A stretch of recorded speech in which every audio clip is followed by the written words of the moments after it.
Here today. It is great to have members of the Iranian American community here in Washington.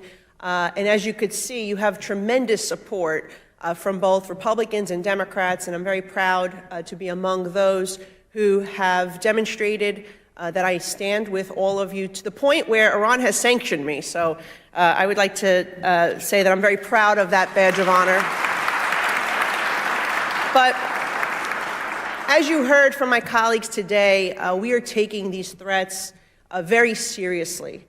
The fact that Iran continues to fund terrorism is extremely troubling, and they have even made threats toward the United States, which is why we are so passionate about making sure that we not only hold them accountable, but that we make sure that our homeland is protected to the fullest extent.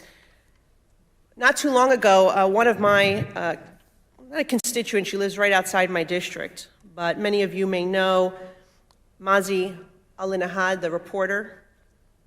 She lives in Brooklyn, a borough that I represent, and they attempted to kidnap her as well. And these are some of the tactics that we are seeing on our own soil, which is extremely troubling. So how do we work together to try to counter these threats from Iran? You've mentioned, my colleagues have mentioned many of the things that we're trying to accomplish, but the bottom line here is that we need to work together to economically cripple this regime.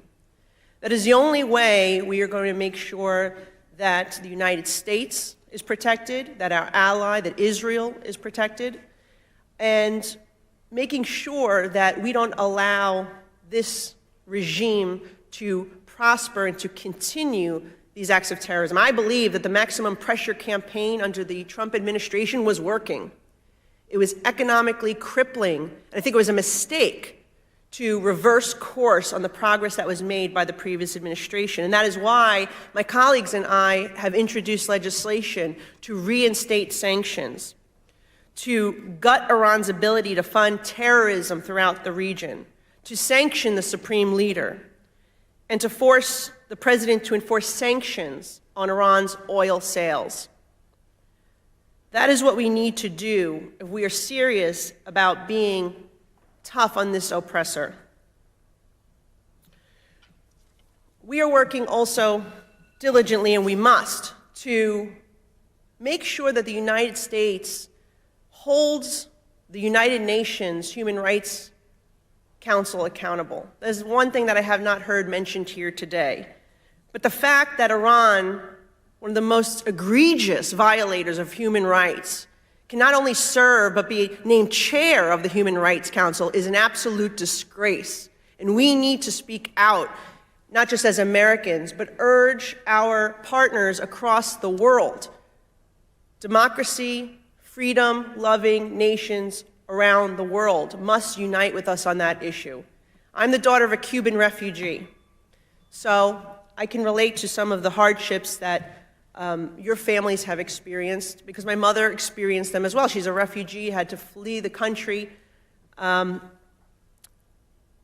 why is Cuba also on the Human Rights Council? And those are the questions that we have to be asking. The fact that this Human Rights Council couldn't even condemn Hamas in the days following October 7th. An organization that was founded specifically after World War II to promote peace and prosperity, to make sure another Holocaust would never happen again. And they could not even condemn Hamas, and they continue to allow Iran to have a seat at the table of these important councils.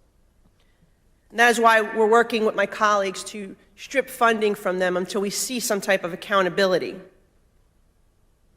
Also, we must make sure that Iran does not get its hands on a nuclear weapon, meaning the Iran deal, I think, was a big mistake. We have to make sure this administration doesn't re-enter into such a deal.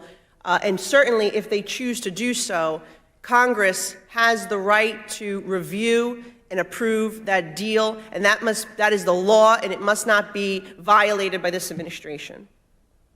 So I thank you all for coming today. I appreciate the work that you're doing. Know that you have bipartisan support here in Congress, and we will continue to rally with you to defeat this oppressor, to make sure that the people of Iran have human rights, have dignity, have free and fair elections. And I hope that same thing happens for my mother's homeland of Cuba. Thank you for participating.